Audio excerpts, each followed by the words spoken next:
welcome back. We're going to try and explain the chase. A lot of overhauls in the chase. It's a little bit tricky. Yeah.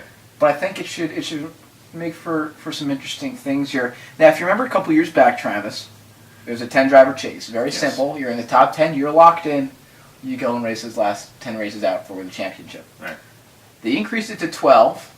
Okay, so not bad. And last year we had the exception with Gordon making it in the chase, so there was 13. 13, right. But now they've bumped it up to 16 drivers. It's a lot. In the chase. And you pointed out that a win in those first 26 races, I mean, again, there'll be 10 races in the chase. There's no change to the amount of races.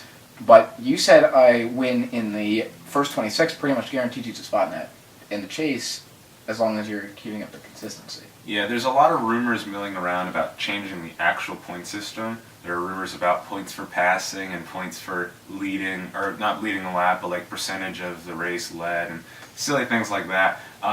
But the way that the point system works now is that a win in any of the first 26 races, and given consistency afterwards, top 15 finishes, pretty much guarantees that you're going to be in the chase. So it puts that emphasis on winning, and it also allows for lesser budgeted teams to win races as well.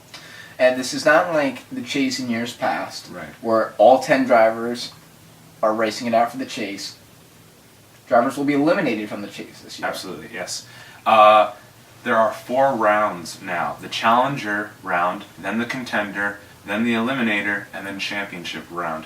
The first 3 rounds, so Challenger, Contender, Eliminator, are 3 races long.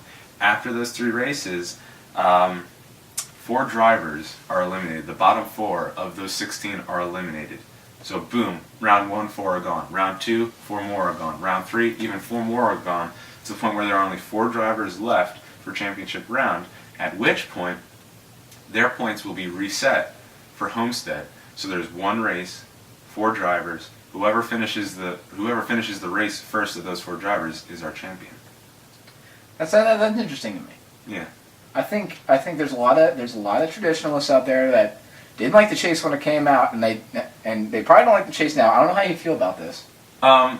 I like it better than the previous chase because it does add a lot more excitement to it. Oh yeah, definitely. I think it's definitely more. But I'm still not a fan of the chase. But this is definitely a major improvement. I think we were talking about this earlier. This definitely gives a chance for drivers, like you said, like your favorite driver, Marcus Ambrose, to get into the chase and contend for a championship. I don't know. I mean, again, I don't know how much contending he'll be able to do, given there's only certain types of racetracks that they go to in the chase, which we touched on last year a little bit, I think, trying to add a road course in the chase, but that's for another time. Yes. But you said some of those middle drivers there, those around 20th place, maybe even 25th place in the points last year, could make a run at the championship this year. They definitely got a better shot. And to touch on Marcus, Marcus is an exceptional road course driver. We have 2 road course races in a year, Sonoma and Watkins Glen. And they're both within those first 26 races. Like we said, there are no road courses in the chase. So with a win at both, that'd be pushing it, but a win at both would definitely lock him in. We said that a win and consistency would get him a spot, so 2 wins and consistency would definitely guarantee a spot. This also puts a lot of pressure on those chase regulars. Right. We're going to talk about, Greg Biffle, Jimmy Johnson, Matt Kenseth, Harvick. All these guys, even in that top 10, that used to be that top 10, those drivers. Yeah. I mean, we run again: Johnson, Harvick, Kenseth, Biffle, Denny Hamlin, Busch. Yeah. Those drivers pass that top 4 spot from last year, or if you want to say you average out that top 4 spot and you find 4 drivers that have been the best over these past few years in the chase, that gives a lot of pressure for those remaining 6 in that top 10 spot. Oh yeah, I know. Because they used to be chase contenders as soon as they got in. Yeah. Now they have to worry through all those races. Yeah. Because they can easily be eliminated in those first few races if they're not in it. And now it also raises some questions as to if the chase schedule itself should change, because if you have drivers who aren't good at intermediate tracks, and say the first 3 races are intermediate tracks. Oh yeah, right.